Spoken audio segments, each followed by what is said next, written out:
Debbie Dooley, longtime warrior in Georgia. Not to say that she's a veteran so that we don't tip her age off, but let me just tell you, she's been fighting these battles for 40 years. I know her a very long time back in my Georgia days. She's the founder of the Atlanta Tea Party and now the president of it, the Atlanta Tea Party. She put on a rally in front of the Capitol the other day, had the opportunity to speak. Now I've gotten various speaking engagements from different political Republican organizations, which I'll be doing because I'm going to be here. But Debbie, it's great to have you. Well, it's great to be here, and your speech was phenomenal. It revved up the crowd. We're glad to have you here. And warrior, in Georgia, you have to be a conservative warrior. Well, you've been fighting this battle on the front lines, Debbie Dooley. Ellis, right? That's your... Did I get that right? No, just Debbie Dooley. I thought you got married in there somewhere. No. Debbie Dooley. I get all mixed up. Somebody I knew got married. Debbie Dooley. But you've been fighting this battle, Debbie. I mean, I go back to 2005. You were starting this up, and you've been just an absolute stalwart. We're going to get to some of your stuff in a moment. And from Chesapeake says, good song, Kara. So Kara getting the love. I got a lot of texts here, guys. I can't get to them all. But let me just say that we launch the Georgia Star News on Thursday. That's going to be with Corinne Murdoch, who we transferred down here temporarily from the Virginia Star. Chris Butler, Laura Baggett will be here in 2 weeks. I'm still looking for other reporters. You can text me if you know anybody in Atlanta that might be interested, 757-692-1710. Also, we got to fund this operation, as Debbie knows. We're starting a paper till we get ads and our radio station up and get ads for that. So anybody that could help us out to keep us fighting the battle for transparency here in Georgia, we'd love to have your donation. It means a lot to us. Go to johnfredericksradio.com, johnfredericksradio.com, and there's a donate button there. And anything you send to us is a big help. As you know, I've been on the air 10 years. I've only asked for money 2 times, and it's only when we're starting up something new and you just need the funds to get started. We have no big backers behind us, no investors. It's just Ann and I. So we do with what we can. So thank you for that. Want to thank some of our donors also very quickly here. School board member Christy Newcraig, Congressman Morgan Griffith, Cat Lab Amy and Mike Watson, Christopher Pritchett, Tom Dickman, my old boss in Florida. Thank you, Tom. Joseph Mahalik in Virginia Beach, Amy in Fairfax, Barry in Weir's Cave, Sharon Sturbuck, and Lester Richardson in Virginia Beach, one of many, some of many. Thank you.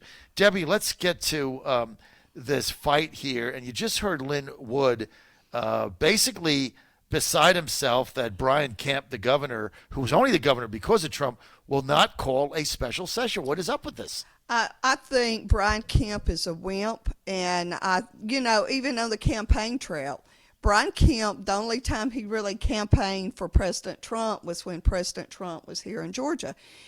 He doesn't want to make waves because Brian Kemp is more concerned about him being reelected than he is about our nation. I think it's horrible. I encourage everyone to call his office, demand he call a special session. And Secretary of State Brad Raffesnberger, I've been going after him since March when I found out he was caving and giving in to what Stacey Abrams and the Democrats wanted by mailing absentee ballot requests to every registered voter in Georgia. The Republicans opposed it. I opposed it. He got tons of phone calls in his office, but he did it anyway, and I think we are reaping what Raffensperger sowed by sending out the absentee ballot request. You know, one thing that Linwood said, too, is he said that Stacey Abrams' organization, is not her, that she did anything illegal, but her organization, and she did look, she took advantage of the law. I mean, she's a master at this, but he was saying that a lot of the absentee ballots were not authentic absentee ballots, that they mailed out like a sample absentee ballot, and the people just mailed them in and they were counted. And that is indicative. I know people that had had been gone from Georgia for 5 to 10 years, and they received an absentee ballot request at their new home in Florida and in North Carolina.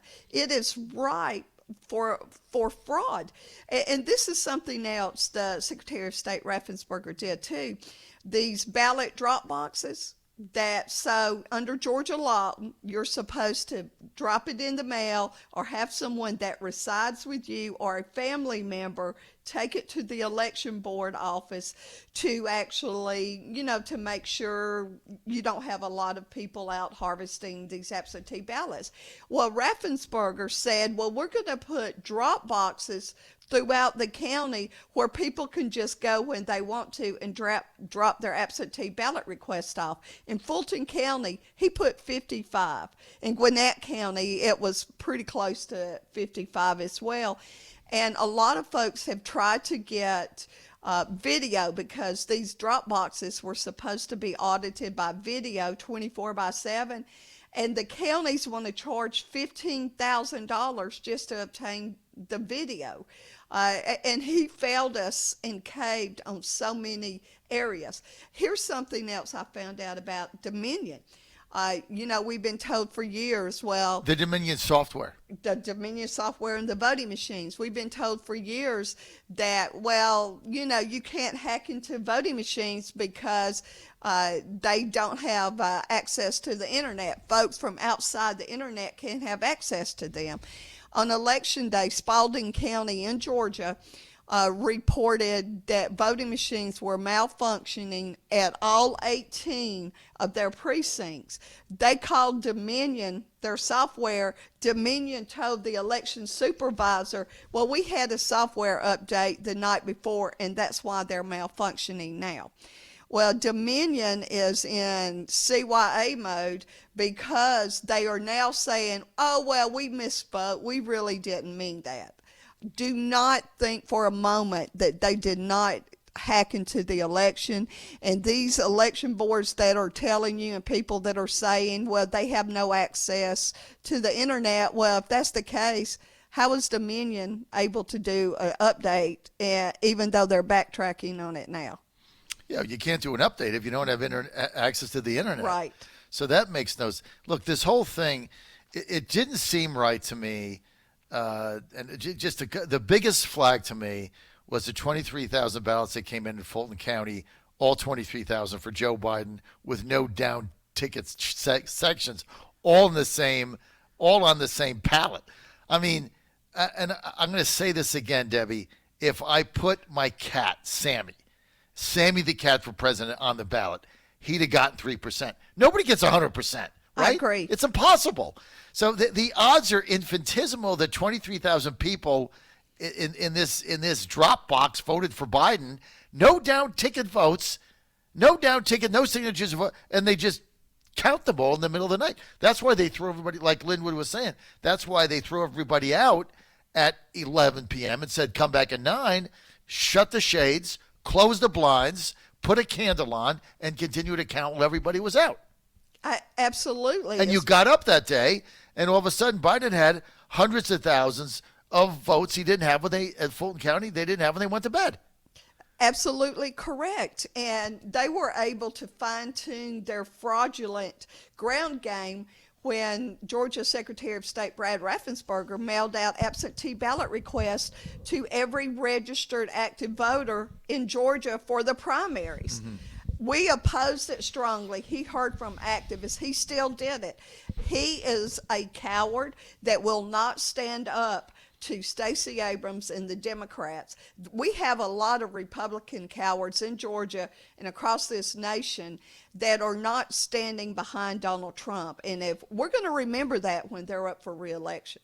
Well, I tell you, one of the ones that is standing tall for you is Senator Brandon Beach. He's been down here too. He came down again today. He's an hour away, and he's all fired up. Establishment guy. We gave him a nickname, #BeachBalls. But he's calling for this special session. He thinks the whole thing is totally corrupt. He is absolutely correct. And we have Doug Collins He's out there fighting very hard for Donald Trump. And even Georgia Republican Party, our chairman, David Schaefer, they're both fighting extremely hard. David Schaefer's a fighter. He never is. backs down. I mean, he's chairman of the Republican Party of Georgia. There's certain responsibilities that come with that because you're representing all the Republicans. So it puts him in a tough spot. So I get that. And so a lot of what he says, he's got to measure it a little bit, cut and measure. But he has been right there with us on the front lines of this thing. I mean, he has been right there. He absolutely has, and so has Congressman Collins. Doug Collins has been a very strong fighter. He was picked by the Trump campaign to head up the recount in Georgia. But, I mean, you talking about... You got others, too. You got the new Congressman-elect from North Georgia, Marjorie Greene. Oh, yes, Marjorie Greene. Had her here. Tomorrow I've got Austin Scott on. I talked to him yesterday. Austin was beside himself over what has gone on. So a lot of these people that you thought, they're kind of moderate people, or they don't really step away from the structure. You can call it the establishment, leadership, whatever. But Austin Scott, yesterday, he's on tomorrow at 8:30, I believe. I mean, he was beside himself yesterday. Austin is great. And some of the people like Brian Kemp would not be governor had Donald Trump not endorsed him in his runoff against Casey Cagle. Brian has not stood strong for Donald Trump. He has just completely ignored him. And, it's a shame. I mean, we need courage. These elected officials that you would think would not be stepping to the forefront, like Brandon Beach, and Austin Scott, they're strong defenders of Donald Trump. And, these people like Brian Kemp that are just like, just trying to distance themselves.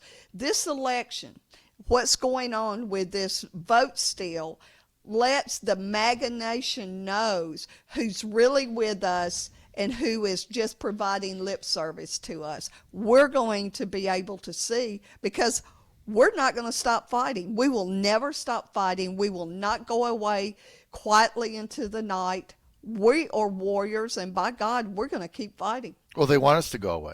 That's exactly right. They certainly don't want me here. They want us to go away. They just think if they keep saying Biden won, nothing to see here, go away. Yeah, we did a recount, Biden won. I mean, it was what was it? You or Lynn Wood just said that Raffesnberger said last night, we're doing a recount, but Biden's won. It's not going to change anything. How do you know that? Exactly. You're the one that said that? Or was that Lynn Wood? No, it's Lynn Wood said that. Yeah, he just said, well, there's we're doing a recount, but Biden's going to get certified. It's not going to change everything. Well, how do you know that if you haven't done the recount? Absolutely. What's the purpose of the recount if you already decided? Because he thinks that it will reflect badly on him. If it does, he doesn't know how. If you go into a recount with preconceived notions, how is that fair? They're not checking the signatures on the ballot. They're not. The only thing they're doing, because I was at Gwinnett County Election Board, actually a monitor, and the only thing you're doing is they get these voting cards and they're just recounting again. They're not checking, verifying the signatures. They're not doing any of this. And only thing they're doing is just the machine spit out these paper ballots and they're just counting. That's it. So it's going to match. They're just counting the same fraud. Yes. They're just counting the same fraud. Yes.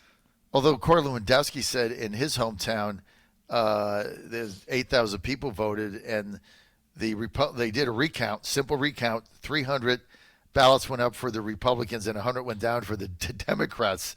He said, how is it even possible? And that's only in one town, so you just don't know.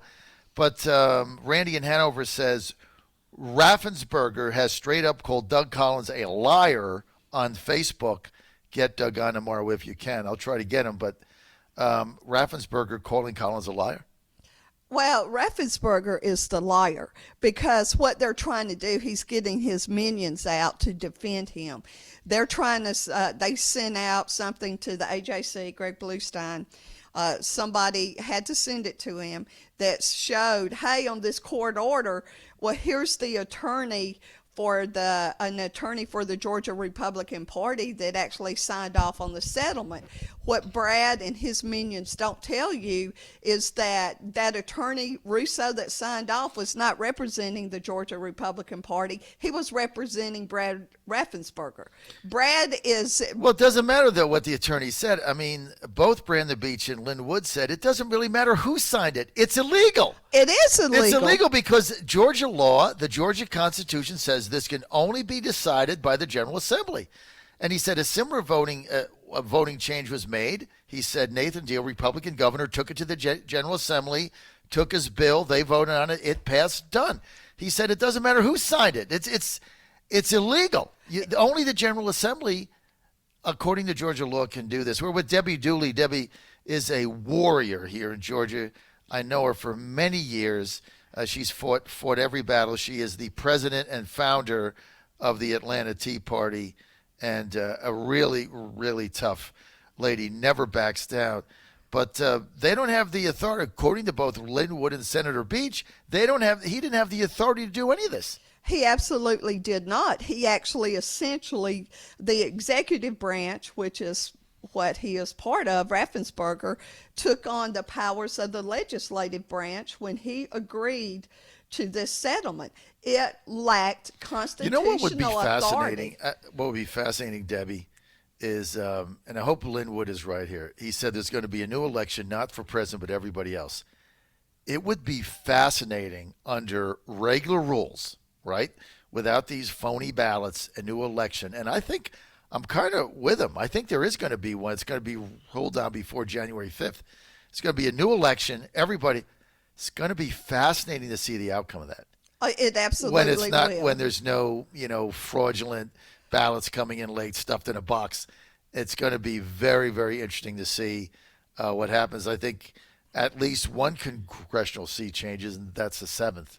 I agree. I think it does. And if you look at what Speaker David Ralston did with the Georgia House, everybody said, the Democrats are going to pick up seats. They didn't, did they? They did not. They actually lost a seat. They did a great job securing the House, the Georgia House majority for the Republicans. In Gwinnett County, that's my home county, it went overwhelmingly blue. Well, folks that are Democrats love mass transit. They love MARTA. And there was a referendum on the ballot, a ballot question that asked if you wanted Gwinnett County to join with MARTA and bring MARTA to Gwinnett. It failed. So the fact that doesn't make any sense. It doesn't make any sense at all. It failed. Wow. No MARTA, so you still got that old Gwinnett transportation disconnected system? We do. But buses or something? But the Democrats overwhelmingly, they won every office in Gwinnett County, yet this But they failed. voted against that. Yes. Interesting. Debbie Dooley with us, longtime Tea Party fighter, warrior here in Georgia, and we're good to have her. She's the president and founder of the Atlanta Tea Party, if there is such a thing, and put on a rally the other day outside the steps of the Capitol. That was pretty good. With about 3 hours, you called it at 3 or 4 hours ahead of time. You got about a couple hundred people there. We sure did. And it's not easy to get there. I'm right in Buckhead. It took me an hour to get there. MARTA, walk, train, this, that. It was. And, the bottom line is conservatives have to work. And so I knew we would not have a huge crowd at 12 noon on a Friday. But the point is, the people we needed to call out would be at work at the Georgia Capitol on Friday. You did a phenomenal job. I am so thrilled that your radio show is here. And I encourage everybody listening to send him a donation because we need him in Atlanta. Thank you, Debbie. Go to johnfredericksradio.com. It's right there.